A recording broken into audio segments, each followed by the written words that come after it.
was hoping to come along and say we're going to be restoring the Mazda MX-5, but the more I look, the more I find, and the more that I think about it, the more that actually this doesn't make sense. Let me show you why. Actually, the car is very, very clean and tidy. Main issues that we can see is got a bit of rust on the bottom sill, bit of damage on the light, a few bits of bodywork, bumper all paint up. That's not going to be a major issue. Coming round to the offside, we've got a load of rust, so that quarter panel is going to need to be replaced. And then the rest of the bodywork, in actual fact, is pretty good.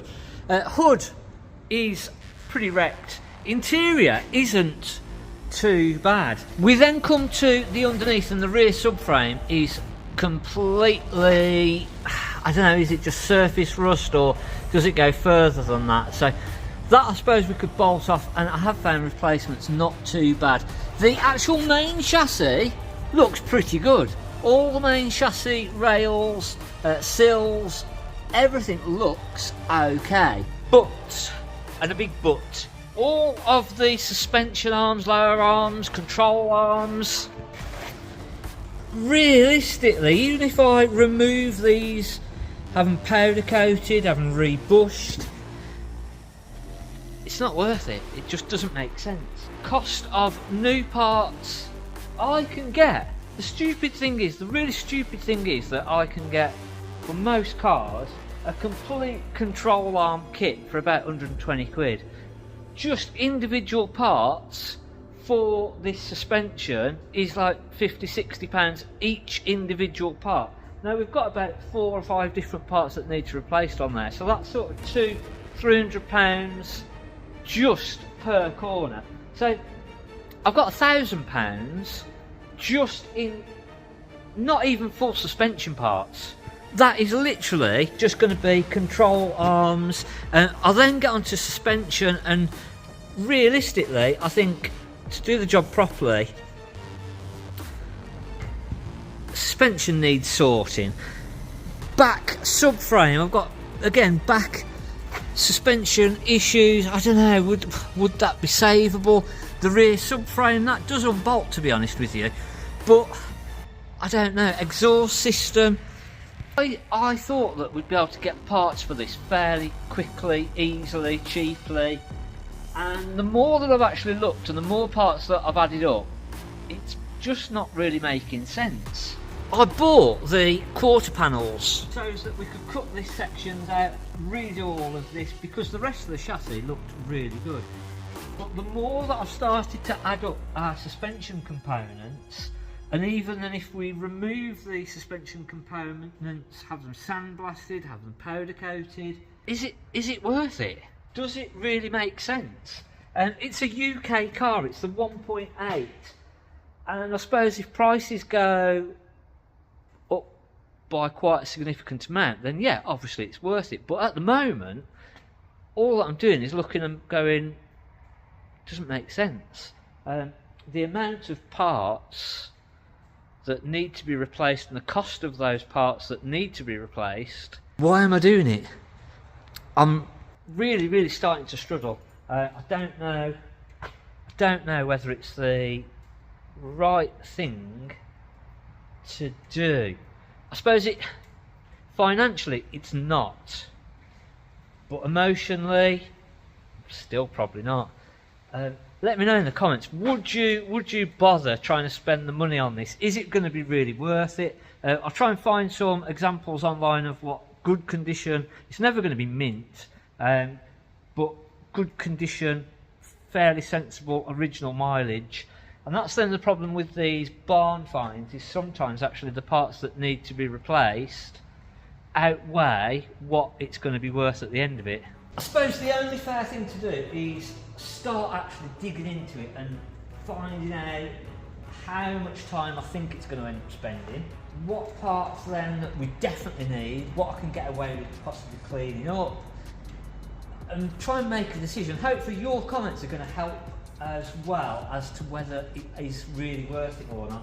And again, if you've got any good sources for parts for these, again let me know. Again, I'd love to actually restore this properly, but at the minute it's sort of I'm herring on the side of actually, do we just stick it aside and wait and see whether prices go up, because that essentially is the thing. At the minute, I don't think it's really worth spending the time and all the parts not to even get our money back at the end of it. But let's get on, let's strip down what we can, have a good look, and we'll have a look in a bit more detail. And I say, hopefully then your comments can help me and figure out whether it's really worth it.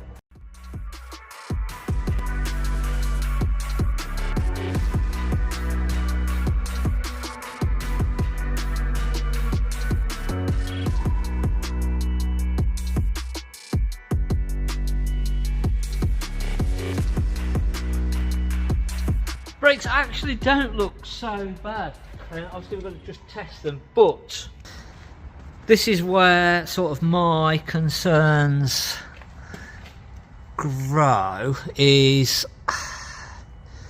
just how many of these parts realistically can we save and need replacing. I suppose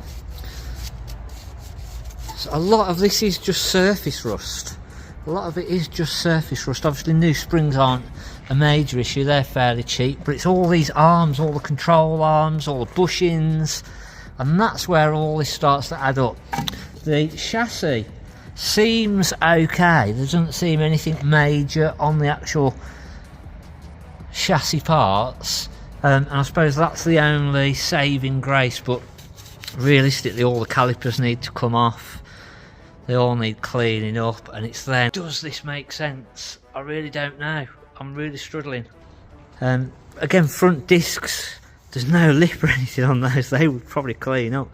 But it's all the arms that, like I say, just the cost of having these powder coated. Chances are brake lines are going to be corroded. I need your help. I really need your help. I'm not really too worried about the bodywork. I think I'm quite up for that challenge. But it's just literally the cost of all these parts, physical cost of these parts, that is my issue. I suppose we need to weigh up the pros and the cons. I suppose the pros, it's a UK car. It is a genuine UK car with decent history. All of the MOT history all stacks up. The mileage, so we've only done 75,000 miles, and again when we look on the MOT history it all adds up. Seats are a little bit worn, roof is knackered, but the rest of it would clean up. I think we need to strip the majority of it out, but I think the rest of it will clean up. All of our sort of sills and everything look good. It's the engine.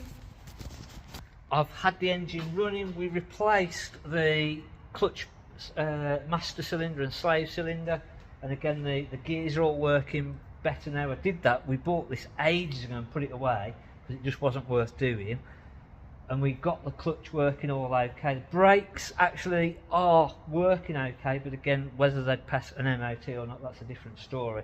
But it's just literally all the cost of this suspension, and then it's the bits that we can't see that we might then come to, but at that point if you've started it you're in too deep. Let me know. It's a short video just to try and find out whether you think it is worth it before I carry on, just to find out. It'll be then once I've sort of looked at the comments, if anyone's got good information of where we can get parts from, etc., I can then make a decision. We've got another update on, so we started the VW build, the VW Polo, so that'll be the next proper video, and then it might be that I do an interim video on this just to see what we're sort of thinking. Is it worth doing? So hopefully you've enjoyed it. If you have, hit the like button, hit the subscribe button, and let me know, and we'll see you soon.